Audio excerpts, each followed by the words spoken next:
ज़िंदगी में कुछ पाने के लिए कुछ करना पड़ता है। ऐसे ही एक कहानी है।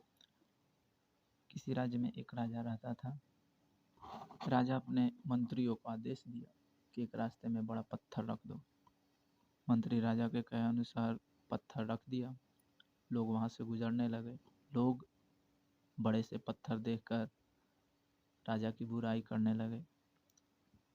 कैसा राजा है, इसको दिखता नहीं, रास्ते में इतनी बड़ी सी पत्थर है, जाने में दिक्कत हो रही है। लोग पत्थर से बगल से होकर गुजर जाते थे। किसी को क्या मतलब, बस चले जा रहे थे। समय बीतता गया, कई दिन हो गए। उसी रास्ता से एक मजदूर गुजर रहा था, एक बड़े से टोकरी लेकर। टोकरी बगल में रखा और वो पत्थर को हटाने का प्रयास किया। प्रयास इतना किया, पसीना से वो लथपथ हो गया, लेकिन वो पत्थर हटाते रहा और अंततः वह पत्थर को रास्ता से उतना दूर हटा दिया जितने में लोग वहाँ से आसानी से गुजर सके। वो पत्थर हटाने में इतना संलग्न था कि वो कुछ देख नहीं पाया था। कुछ समय के बाद जब हटाने के बाद देखा कि जिस स्थान पे पत्थर था वहीं पर एक छोटा सा गड्ढा था। उस गड्ढे में एक थैली थी, पोटली।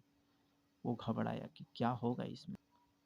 मजदूर उस पोटली को निकाला। उस पोटली में कुछ सोने के सिक्के थे और उसमें एक पत्र था जिसमें लिखा हुआ था कि मैं ये सोने के सिक्के उस आदमी को दे देता हूँ जो इस पत्थर को स्वतः हटा देगा।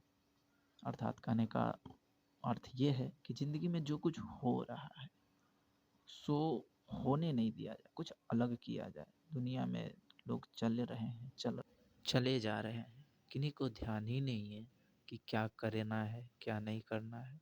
लेकिन हमें अपने ज़िंदगी के रास्ते को छोड़ना नहीं है। रास्ते में आए पत्थर को हटाना है और अपने लक्ष्य को पाना है, और सफलता तो अवश्य मिलेगा। तो आगे बढ़ते रहिए और सुनते रहिए। धन्यवाद।